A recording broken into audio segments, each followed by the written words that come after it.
I met a gypsy.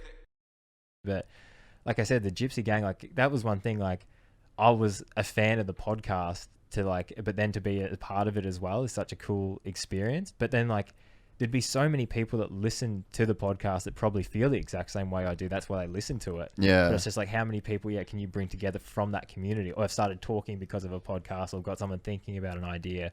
And like you always, like you relate back to the MID2K build, because that's such a, you can see it. Like, yeah, you can see it's like tangible. Yeah, tangible. You can like see how many people you've actually affected directly that are so driven towards this goal of just being in this community, of just making two strokes and having a good time. Dude, that the whole MID2K thing just doesn't even feel real. Like we're definitely going and doing a race at the island, but man, I can't even imagine. Like, I feel like that's probably going to be one of the coolest things in my life.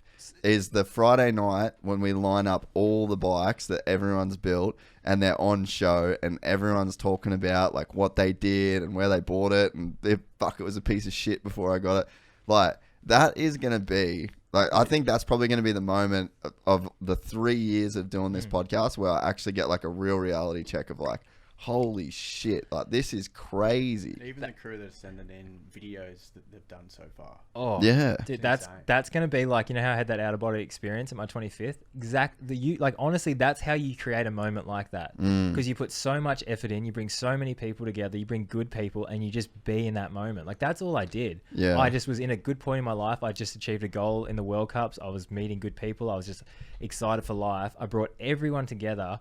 And in that moment, I can't explain why it happened. I cannot explain why it happened, but it did. But something like that MID2K build, when you're there and you see what you've created and who you've brought together, like that brings out new feelings. And that's what I said. Like, I reached a new level of happiness. Like, I fully felt new things that I hadn't felt before.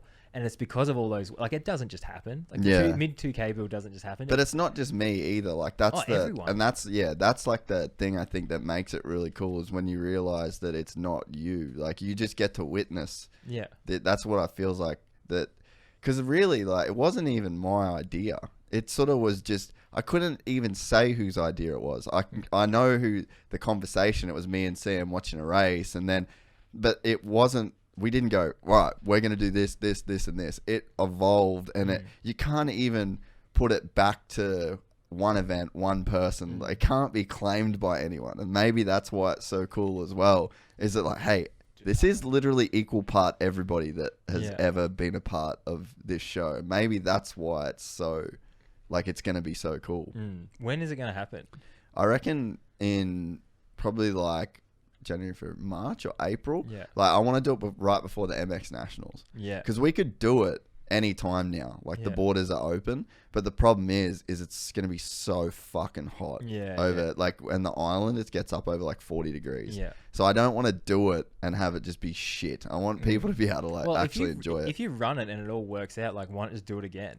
I think I'm gonna do the 2-stroke nationals every year. Yeah, why not? I reckon that'd be sick. Like, and make it a thing like before the nationals start every year, like the actual outdoors. Because like, you don't need the best like a 2-stroke's a 2-stroke. Like, if you've got a 2020 Husky or KTM or Yamaha and you're Todd Waters or Regan Duffy, fucking race it again next year. Yeah. Like, you don't need to rebuild a bike for that every year. It's like more about the event itself. It'd be funny if more people ended up going to the 2-stroke event than the actual nationals. Like, it just started to like dwarf the other one. You're like, oh, people are having fun more than just being serious all the time. Well, I'd hope that then people would just reevaluate the nationals and be like, okay, how do we make it? You know, because you do want the nationals to be like, that wouldn't even be one of my goals to make it bigger. But like a lot of the time when you like don't set a goal, but then it happens, you're like, oh, but that should be, or even a wake up call. Be like, I was going to say, then we'd all be like, all right, wait, we fucked up. If this is bigger than this, then we've all fucked up. Yeah.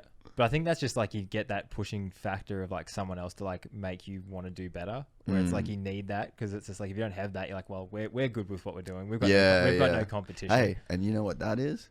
Capitalism. Yeah. That's the free market deciding what's better. You know, so like that's just like, to circle back, you know, like all of the things that we do is like underpinned in like this system. We operate in this system, and like, for something like that to happen, hey, that's capitalism. There's fucking, the market would decide. And then you've just got to go like, all right, cool. We've got to listen to what the market wants, and then we've got to pivot this way. The market wants 2 strokes.